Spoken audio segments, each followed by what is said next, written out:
impact on a young man's life, and to have a guy like a Marcus Lattimore call me out of the blue and tell me stories of things that I barely remember that he talked about, conversations we had. A guy like a Connor Shaw driving home from work 2 weeks ago, and to have Melvin Ingram and Akeem Auguste FaceTime me just to catch up.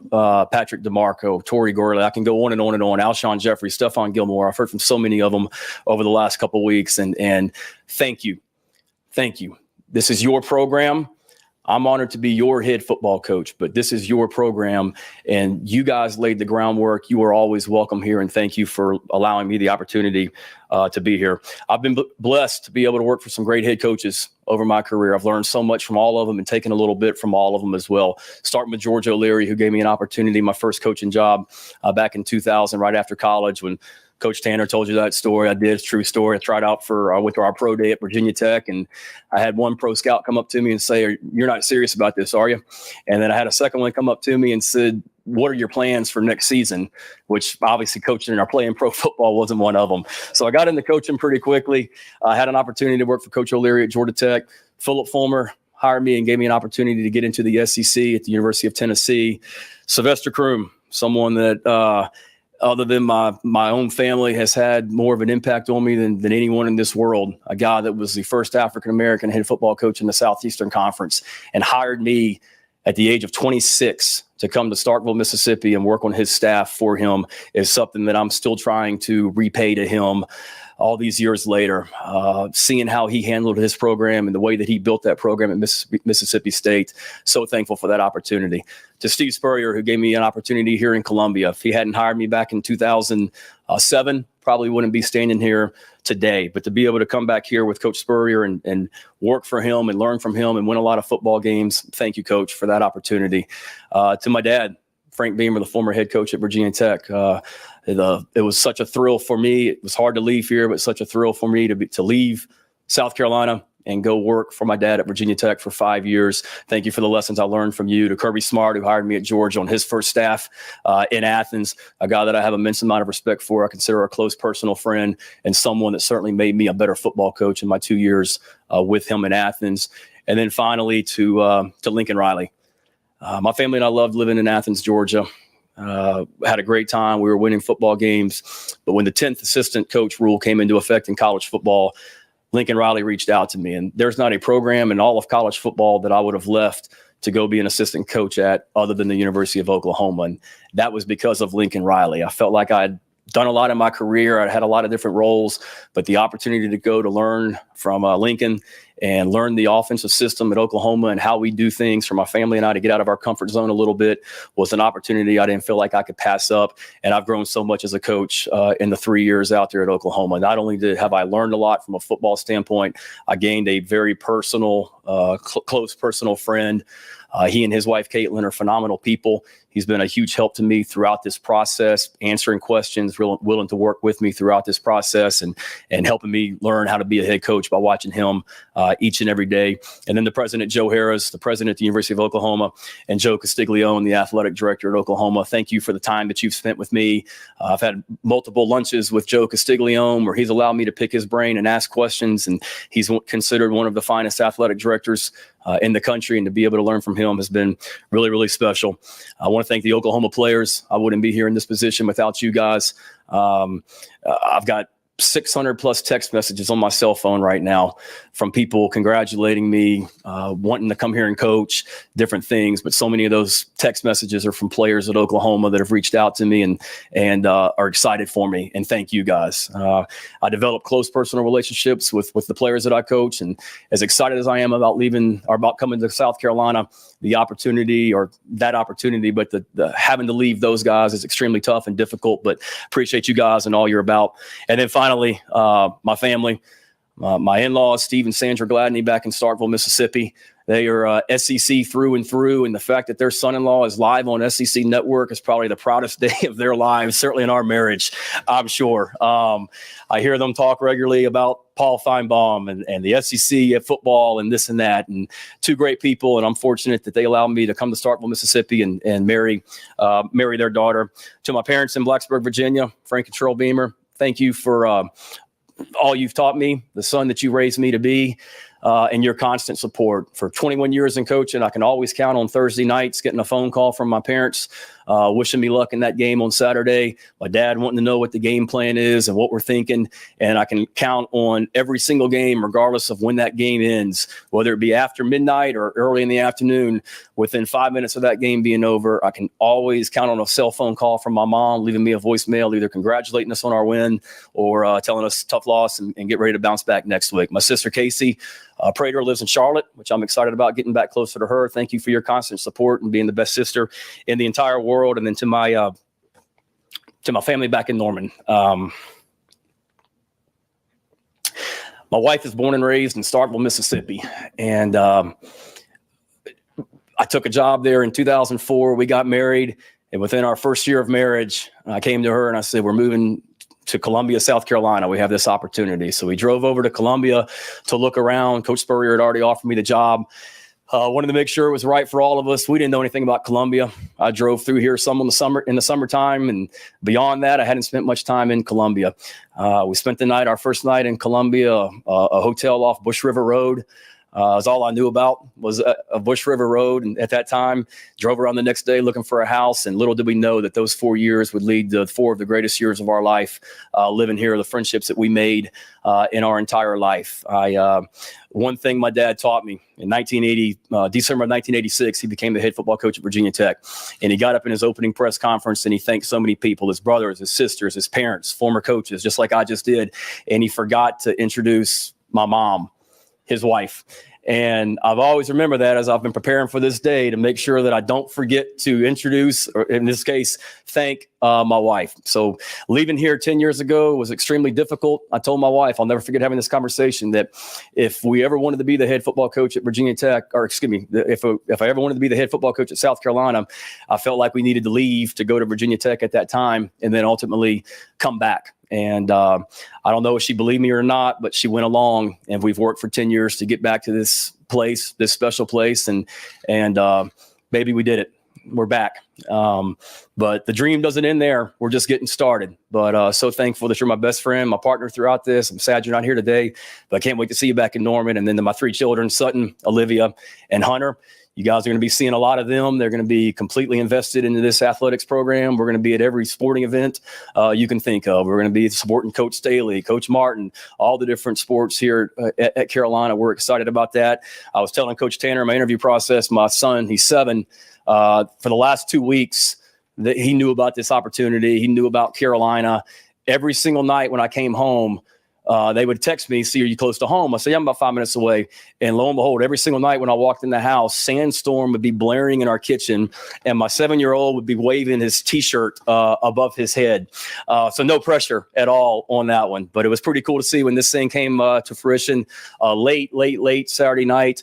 I've still got some old Carolina clothes that I had from my time here. My kids put those on. They're excited about it and can't wait to get them over here.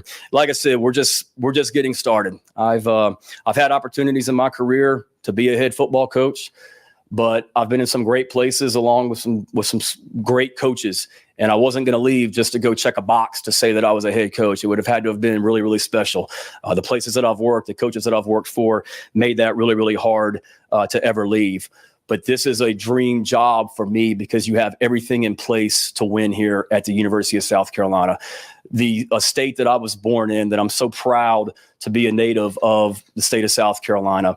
An amazing elite university here with unbelievable academics and great leadership, a growing state and a growing city that I'm excited about raising our family in, this amazing city of Columbia, South Carolina. The facilities here, so much has changed in the 10 years since I left, but the facilities here are second to none. I've coached at a lot of different places. I've visited a lot of different schools, and the infrastructure that we have here from a facility standpoint, this building, Williams-Brice Stadium, everything that's continuing to grow. It's exciting to have those resources to be able to recruit here. The amazing fan base at the University of South Carolina. One of my earliest memories, my dad was the head coach at Murray State out in Murray, Kentucky, FCS program. He took the head coaching job at Virginia Tech in 1987. And one of my first memories to big-time college football was coming down here to a game at Williams-Brice and seeing Todd Ellis, who I so appreciate being here today, quarterback at the University of South Carolina, seeing Sterling Sharp out there, all the great players that he played against. Obviously, it didn't go well for Virginia Tech, but I just remember being blown away by the fan base, the size of Williams-Brice Stadium, just something about the Williams-Brice Stadium and the electricity in the air in those times down here, and it's always resonated with me. This is a job my dad spent time coaching in Charleston, South Carolina at the Citadel, and one thing that he always talked about during his entire career was how much he would love if the opportunity ever presented itself to be the head football coach at South Carolina himself. I still remember, God bless him, but I still remember Mike McGee coming to Blacksburg, Virginia, and sitting in our kitchen and interviewing my dad at one time about being the head coach at South Carolina. So that opportunity never transpired with him, but the fact that I'm standing here today is really, really cool, and things have certainly come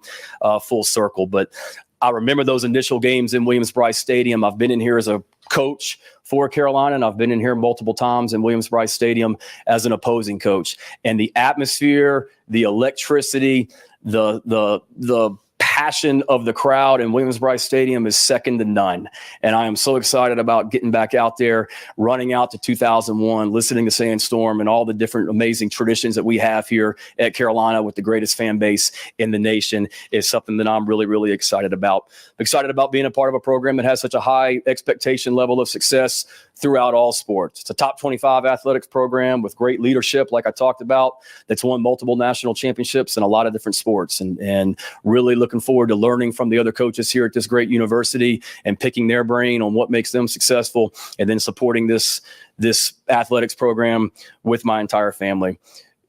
You have, when I talk about the resources to be successful, you certainly have that with the high school programs and a recruiting base here in this state. It's always going to start with the state of South Carolina. I understand how important the high school coaches are in this state. The guy, my head high school football coach, Dave Christ at Blacksburg High School in Blacksburg, Virginia, the lessons he taught me as a young teenager in Blacksburg still resonate with me to this day, and the impact that the high school coaches have on players is strong. This isn't me reconnecting with any high school program, wherever I've been, whether since I left Carolina, whether it be Virginia Tech, whether it be Georgia, whether it be Oklahoma. I've always recruited this area, and I've always recruited this region. So it's really cool to have heard from so many high school coaches since this was announced that I'm looking forward to reconnecting with, and if you want to phrase it that way, and getting back in those high schools. This is a program that you're always going to be welcome at. I'm looking forward to visiting with you in your school. And once the age of this era of COVID is hopefully over soon, being able to get you guys in our building and having a chance to visit with you. I know some of you have questions about my time frame. I know it's been reported that I'm going to go back to Oklahoma and finish the season with those guys. And that's very important to me. Like I said, I have deep relationships with those players at Oklahoma, and I want to be loyal to those guys as well. And I don't want to sweep the rug out from under them and leave them high and dry with 2 weeks left in our regular season with another opportunity to win a Big 12 championship. I didn't think that was the right thing to do. I talked to the players on our team yesterday about trust, about communication, about loyalty, and I didn't think it was fair to me to have that conversation with those guys and then leave these guys high and dry out in Oklahoma. So I'm going to do 2 jobs here for a couple more weeks. It's a little bit easier to do in today's time because we're not able to get out on the road recruiting. It's obviously everything is shut down. So everything that we need to do from a recruiting standpoint, I can do from our phone. And that's what I will continue to do and finish out the season with those guys, and then look forward to getting back here as soon as possible here in less than 2 weeks. Back here into Columbia, and that was very well received by the players on our team yesterday. And when I told them that, I could tell the reaction was positive, and certainly that's what I want to do. So we're going to have a lot of fun building what I want to be the premier culture in all of college football. That starts as investing in the relationships with these players in this current team, and getting out here and continuing to grow this awesome football program. And we're going to do that as it's already started. There you go. Some opening comments from the new head football coach at South Carolina, Shane Beamer, as he is making the transition from being the tight ends coach at Oklahoma to taking over for a recently departed Will Muschamp, Mike Bobo, etc. All right. So there were a lot of things he said in there that are interesting. One of them, which is we kind of knew this anyway, that he's going to be pulling double duties here for the next couple of weeks. As far as taking care of his stuff at Oklahoma, wrapping up his time there as they possibly get to play for the Big 12 championship, and also trying to maintain his recruits and trying to hit the ground running here with South Carolina. Obviously, we'll take calls on this afternoon at 803-978-1832, 803-978-1832. That is the number to call to reach us here on the rundown, of course, right here at Fox Sports Radio 1400 in Columbia. He was asked about Clemson. I will play you that clip, and also about a potential bowl game. I know Mike Uva had it on his Twitter that they're not going to go to a bowl game, but he was asked about it, and we'll have to see where that goes. I'll play that for you in just a moment. Quick break. We'll line up your calls now, 803-978-1832, 803-978-1832 is the number to call if you want to respond to what Shane Beamer said in his introductory press conference to the South Carolina faithful. My name is Rob Sanders. You're listening to Fox Sports Radio 1400.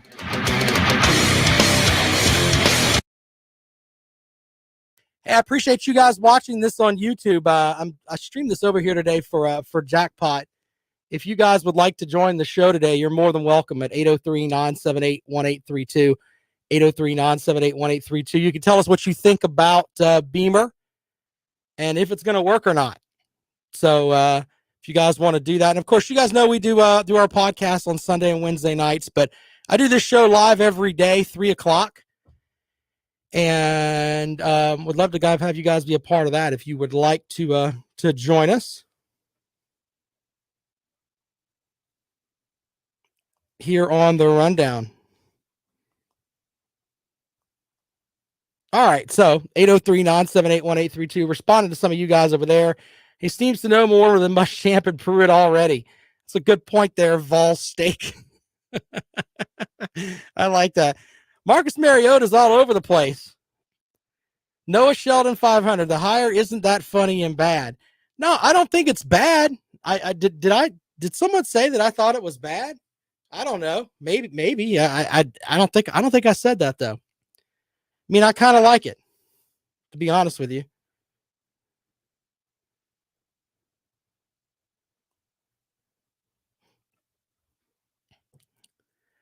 It's different. You know what, brother? I kind of agree with you there, Vol. I feel weird calling you Vol Steak, but that's what your name is there. I'll just refer to you as Vol. But yeah, you're right. I mean, they do, man. And I'm one of those guys that I was big on Pruitt, man. I thought Pruitt was going to get it done. The whole thing with the recruiting and everything, and it seemed like he knew what he was doing. Then all of a sudden, it's just turned into a gong show, man. Hold on, let me grab my picks.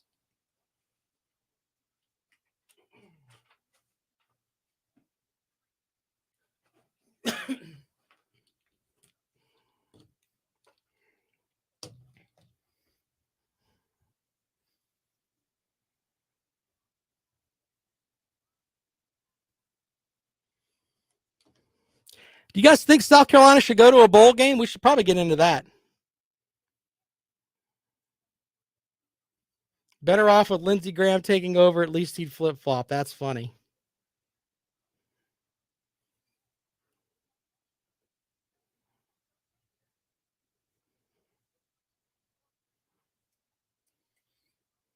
All right, here we go. Coming back to the rundown. Follow Rob on Twitter at RobSoundsGood. Welcome back to the rundown on Fox Sports Radio 1400, of course, around the world in the iHeartRadio app. There was one other comment that Beamer made today that was interesting. He was asked about a possible bowl game. I think that South Carolina fans were, not really feeling the idea of going to a bowl game. But Coach Beamer was asked about it, and I'll tell you exactly what he said. Here we go. He was asked about that, and of course the rivalry with Clemson. So there's some more comments from Coach Beamer, about a minute's worth here. in regards to a bowl game, that's probably a better question for Coach Tanner and President Caslin. But I know for me, if South Carolina is playing in a bowl game, it would be a great resource, great opportunity for me to be able to come over. I would not coach in the bowl game, but at least have a chance to get around here and watch our guys practice and see what we're about on the field. Bowl games are always good because in a lot of ways it's an extra spring practice. You get a chance to get out there and develop young guys and continue to move this program forward. So if we're able to do that from my standpoint, I think that would be great. And you mentioned that program in the upstate, and they're certainly on a pretty good run right now. But when I was here before, we were on a pretty dang good run ourselves against those guys as well. And it's a big challenge, and we're going to work every single day in recruiting in this facility to have a team that we can be proud of on the field, and that'll result with the way we play. The way we play on the field, and certainly great respect for those guys, but looking forward to getting in there and competing. I know that for a fact. If you're a Gamecock fan, that's the kind of thing that you want to hear. And when Spurrier came, the big thing with him was going to Atlanta. That was the big thing, because if you're going to Atlanta, then you're able to compete with Clemson. Let's head out to the phones. And good afternoon. Welcome into the rundown. What's up? What's up? How you doing? Good. How about you? What's up, buddy? What you got for the show? So what you think that Shane Beamer is going to bring to South Carolina? As far as what? As far as I think he's bringing a completely different concept of what they had over from what they had from before. He seems like he's a guy who's got a lot of energy. He said he's going to pool on the coaching relationships that he's had with people. So we'll see. I mean, that's pretty much what it boils down to. I think it's just it is a reset button for South Carolina. And our buddy Tim Frisbee, the former Gamecock wide receiver, was talking about exit interviews. I think there's going to be maybe some hurt feelings in some of those exit interviews. We'll see how it goes from there. But I think it's a completely fresh restart for South Carolina, and we'll see what Shane Beamer can do with it. Yeah, and do you see the What's that? like the same off? What's that, buddy? Can you hear me now? Yeah, go ahead. What you got? Can you hear me? Yeah, go ahead. All right. Do you see our South Carolina's offense just like Oklahoma, and run the same offense Oklahoma is running now? Well, he said that he's going to make the offense where it has the ability to adapt, and of course that's his words, not mine. As far as adapt to the players that you have, I think that any coach that comes in here needs to understand you have an absolute stud in Kevin Harris, who finished with over 1,000 yards rushing for the Gamecocks. If you don't come in with something set up for that young man to run the ball, that's not very bright in my opinion. One of the weak areas for South Carolina was the receiving core. And let's be honest, Luke Doty was kind of a breath of fresh air at quarterback. But the reality is that this team can run the football with Kevin Harris, who runs like his feet are on fire. And if you've watched him play, right, he turns nothing plays into 2 yards. Yeah, so that's I would utilize that and then go from there, and then work to build later on by recruiting, especially at the wide receiver front. But I think that what he said makes sense. Is he's going to utilize the talent he has and make the offense more of a vision of putting them into a position where they can win. Oh yeah, of course, all South Carolina fans know that Shi Smith's going to lead after this year. All credits to him. He was our wide receiver one this year, and when you got a person like Kevin Harris that runs the ball behind his pads, and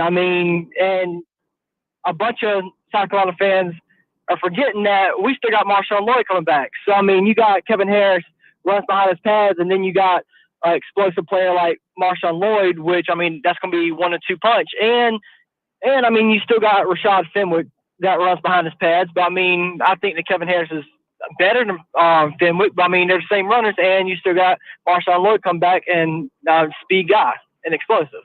Yeah, you're right about that. But I like and not to take anything away from Fenwick, but the idea of that 1-2 punch is outstanding in my mind, and just the things that you could possibly do with that make a lot of sense. And I think that's the way South Carolina needs to go from there. Now, will they? And he mentioned this in the press conference, how it was different from Spencer Rattler to Hurts to Kyler Murray, because each one of those is a different kind of player. So, yeah, I mean, I think that's something that's big. That's going to be big on that front as far as making the offense, putting them in positions where they can win with the players that they've got. Oh yeah, and of course, I mean, Luke Douglas probably going to be the starter and everything, but do you see Ryan Hilinski transferring? I mean, I know there's questions up in the air about him transferring, and if he did transfer, there's a lot of people saying Mississippi State and Mike Leach, and I mean, I think that if Ryan Hilinski does transfer, then I mean he'll go to Mississippi State, and I mean with Mike Leach, and I feel like that.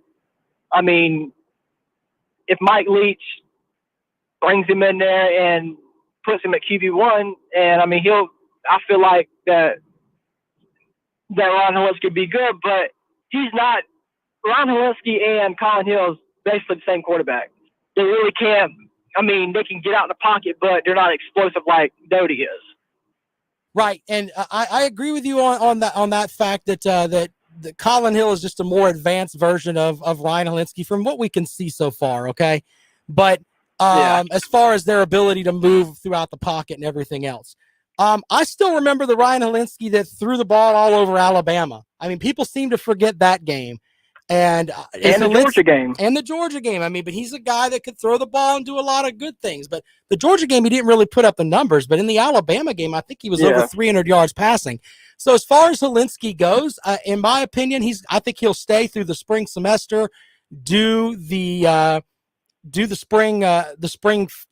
spring practices and all of that, and then make a decision from there. And I think the coaching staff will be honest with him. Look, you're the kind of guy that we want, or are they going to want to go with the guy that's more mobile in the pocket? We'll see, but it wouldn't surprise me if Ryan Hilinski transferred, and that's just my opinion. He didn't come – if he's told that he's not going to be the number one quarterback, I think that he'll go somewhere else. He didn't come to South Carolina to sit on the bench for his whole college career. Perfect. All right? Yes, sir. All right, buddy. Thanks for calling the show, man. We appreciate it. All right, thank you. All right, there you go. 803-978-1832, 803-978-1832 is the number to call. If you want to join us on the rundown, quick break. We come back, we'll have more for you this afternoon. This is Fox Sports Radio 1400.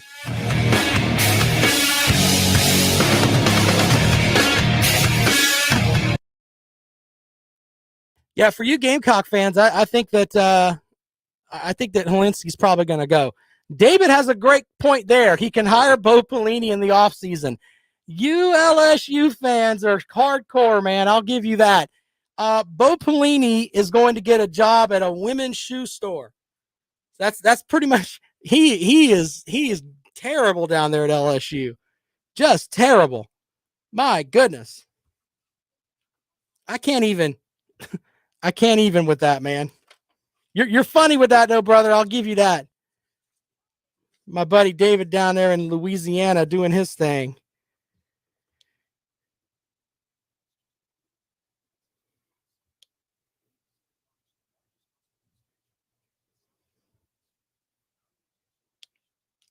I don't like making you guys listen to the spots. You can just hear me running my mouth. I hope you're cool with that.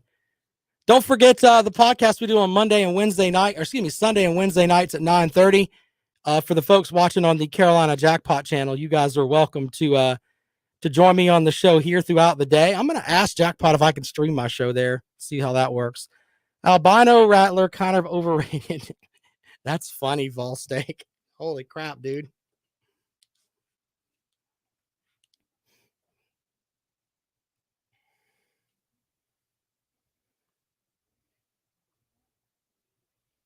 You guys are welcome to interact with the show too at 803-978-1832. It's all nicely see down there on the bottom. Look at that nice little lower third graphic there. As we try to look like a big time radio show.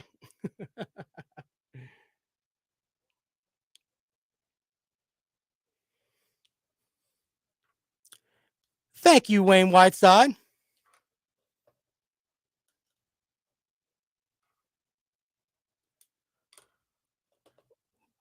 Wayne Whiteside might be the coolest grandfather I know.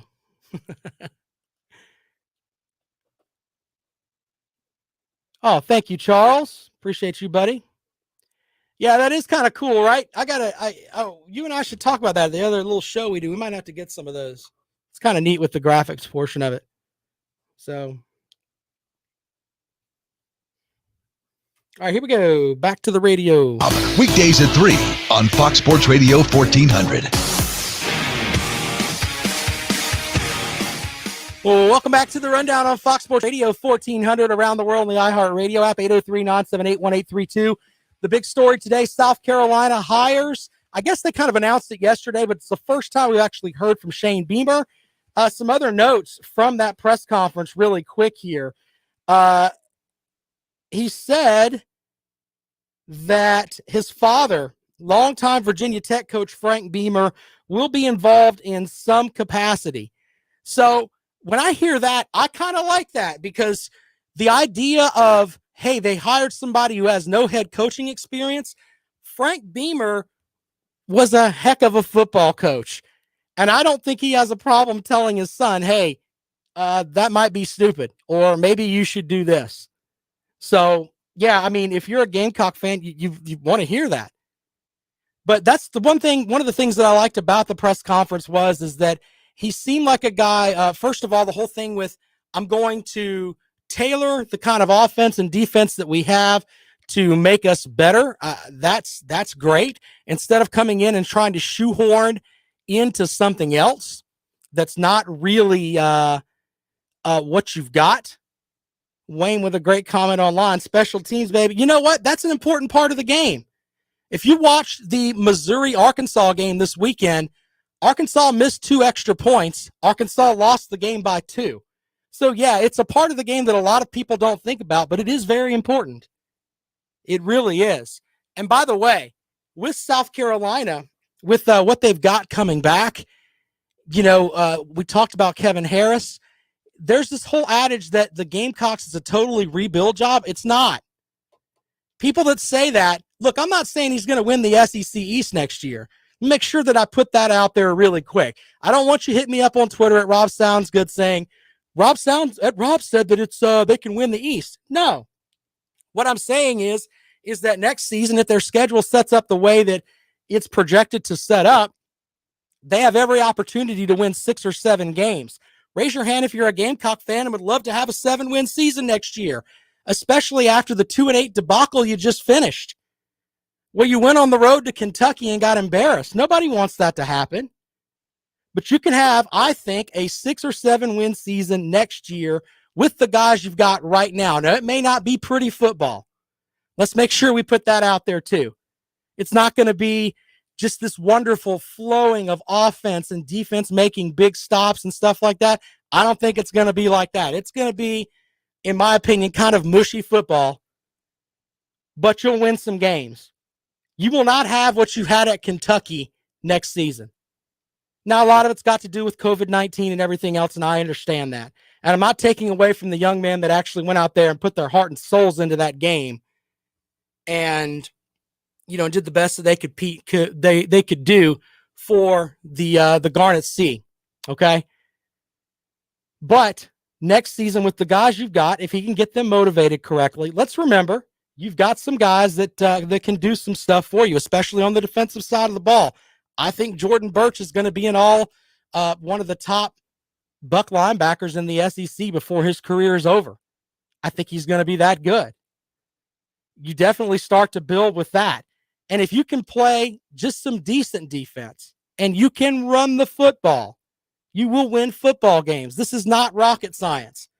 I'm not going to get paid $3 million by the university to coach simply because I can say that.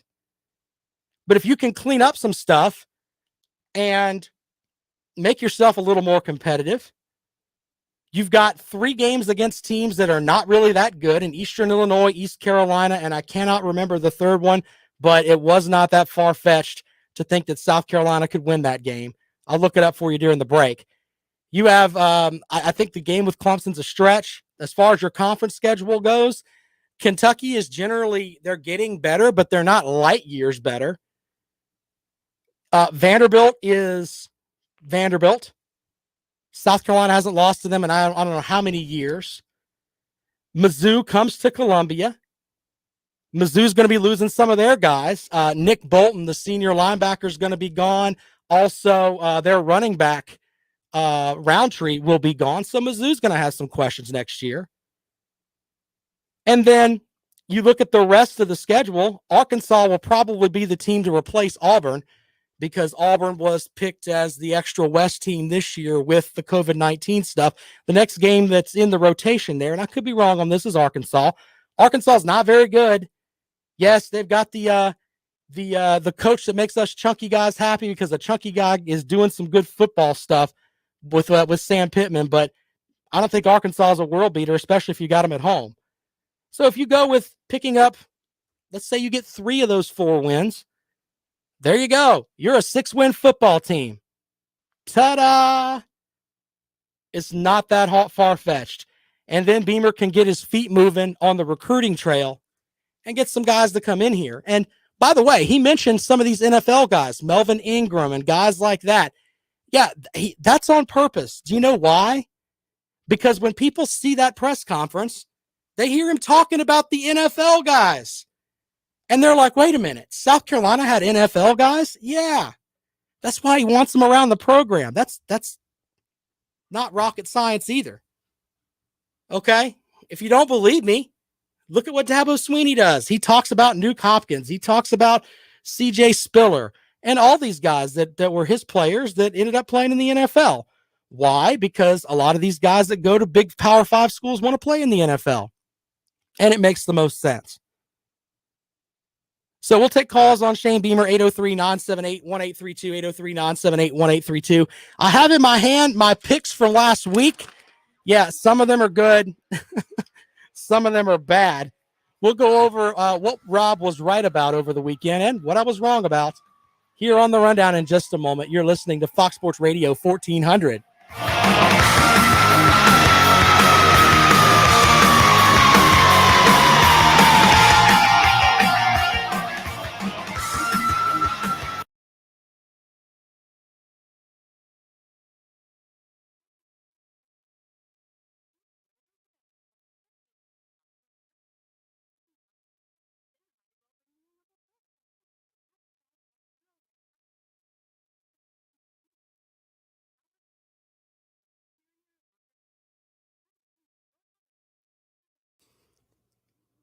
Thank you guys for checking out the show, man. I appreciate it over there. Good comment from David there in the West. There's Texas A&M, Bama, Auburn, LSU's in the East. Really have to try to shape up to compete with Florida and Georgia. I believe that, Texas A&M is their cross-conference game. But, I mean, is anybody really buying into Texas A&M? I'm not. I don't think that they're light years better than everybody else. Just saying. I'd take them over Ohio State in the playoff, though. As far as being a playoff team, that would make the most sense.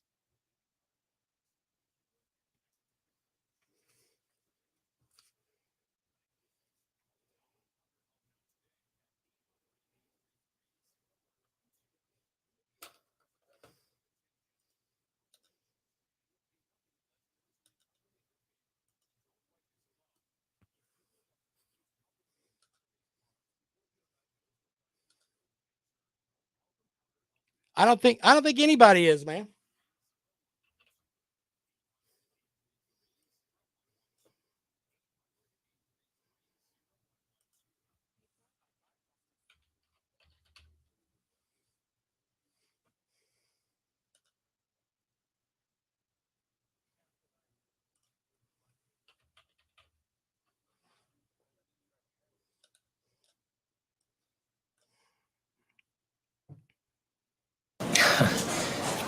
Most people don't know what to say about drugs, but we do. Visit us at drugfree.org. A message from the Partnership for Drug-Free Kids, where families find answers. I am Steve Smith Sr., and on my new podcast, Cut to It, we're talking to your favorite athletes. The New Orleans Saints, Malcolm Jenkins. How long did it take for you to take that first step to talk to a therapist? My body felt like it was in fight or flight, and I'm like, I can't do this anymore. iHeartRadio's #1 for podcasts, but don't take our word for it. Find Cut to It featuring Steve Smith Sr.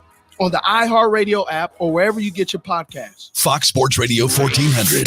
Online at foxsportsradio1400.com. On your phone with the iHeartRadio app and on hundreds of devices like Alexa, Google Home, Xbox, and Sonos. An iHeartRadio station.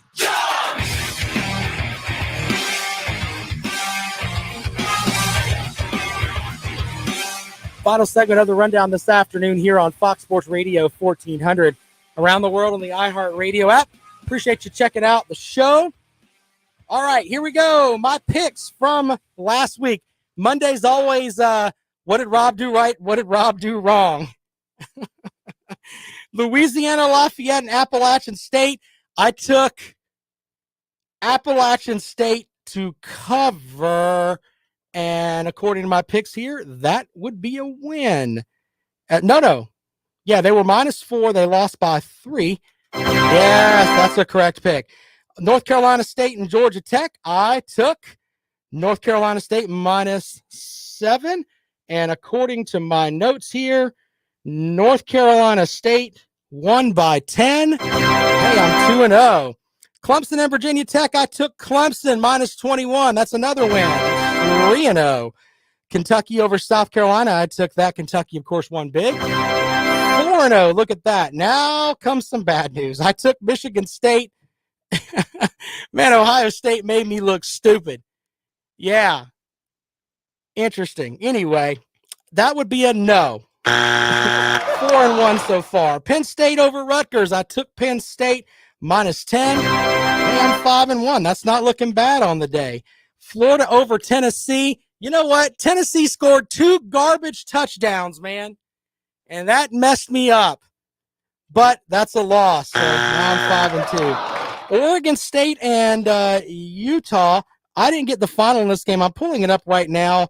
That was like one of the better matchups in the Pac-12, if I remember correctly. But did I have that right? Yeah, let me make sure. Why am I don't know. Oh, yeah. 30-24, Utah wins.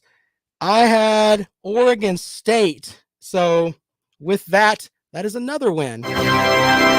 All right, as we roll along here, Syracuse and Notre Dame. I took Syracuse because I thought 32 points was just way too many. They lost by 24. Oh, look at that. I'm 8-1 on the week so far. Look at that. I'm feeling pretty good about myself. To the Big 12 we go. Oklahoma State and TCU. I took Oklahoma State -3. That's a loss. You can't win them all. We also got Texas Tech and Kansas. Texas Tech was giving up, what were they giving up? 31. And Kansas only lost by 3. Oh, no. What am I, 8-4 now? That's still pretty good. Still pretty good. Couple of other games. Auburn and Texas A&M. I took Auburn. That's not good. 8-5. Auburn. Texas A&M come out and won by 10. Texas and Kansas State. I took Texas to win big. They blew out Kansas State by 38. So that gives me like 10-5. Not bad. Not bad at all. Arkansas and Missouri. I said this was my lock of the week. And Mizzou and their kicker, that is a chunky guy like me out there booting field goals as Mizzou wins by 2. That puts me at 11-3 on the week. Alabama and LSU. I don't want to rub it in the LSU fans' face, but man, Alabama put a pasting on them. I did take the Tide to win that. 12-3. Maybe my picks weren't as bad as I thought. And then finally in the ACC, I had Miami and Duke. I took Miami -11. They won by 48. Ladies and gentlemen, in 16 picks last week, 17 picks, I went 13-4. That, my friends, is really good. If you want to call and talk about some of the games from over the weekend, 803-978-1832. You know, we talked a little bit about Missouri playing in the winning that game against Arkansas. The sad thing is, you look at the rest of their schedule, and I say sad, Mizzou could finish 7-3. I mean, let's be honest. They got to play a Georgia team this weekend. Mizzou's going to score some points. I'm not saying they're going to beat Georgia. I'm just saying if they win that game, they play Mississippi State afterwards. You could have a 7-3 Mizzou team. First year under Eli Drinkowitz. If that's not coach of the year stuff, I don't know what is. I mean, we could just give the trophy to Nick Saban because he won with all these Power 5 guys. But, hey, who knows, man? All right, off to the phones we go. And good afternoon. Welcome into the Rundown. Hey, what's up?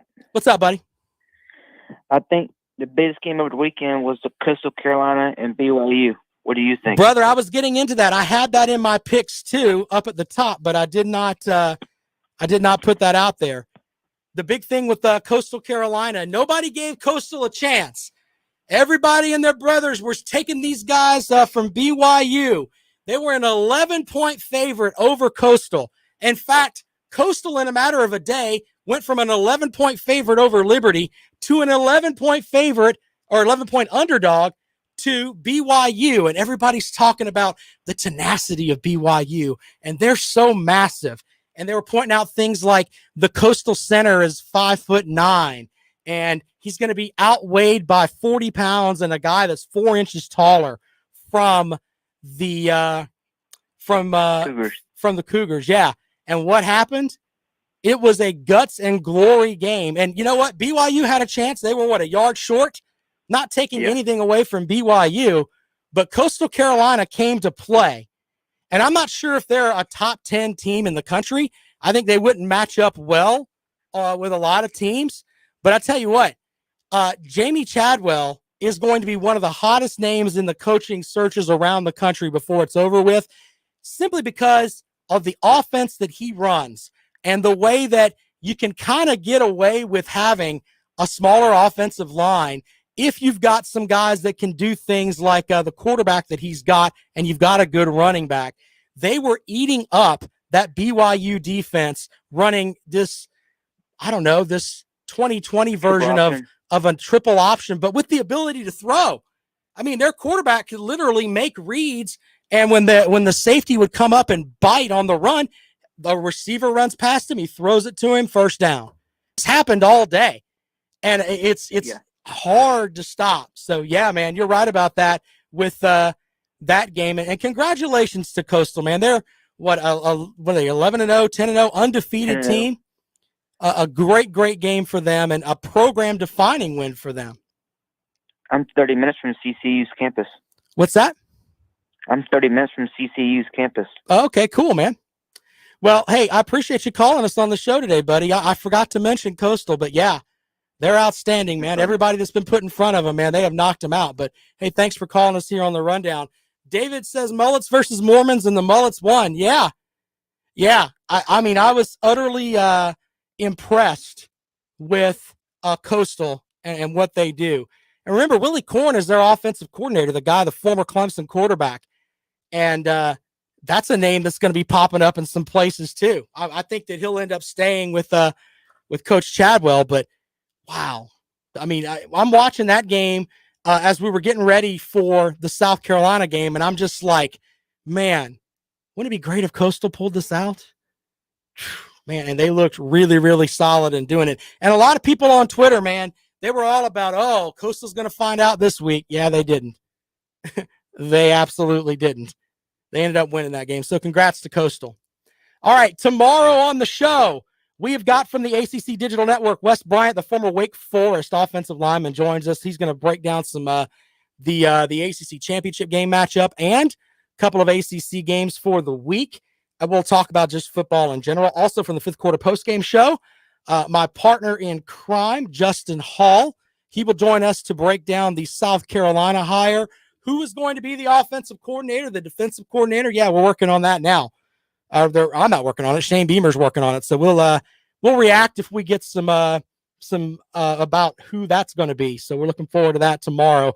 Also later on in the week, working on getting former Clemson defensive lineman and the man that's in the NFL all-decade team from the 90s, my buddy Levon Kirkland. We'll have him on the show as well. Thanks for joining us on the Rundown here on Fox Sports Radio 1400. Clemson Sports Talk is next. We'll see you tomorrow.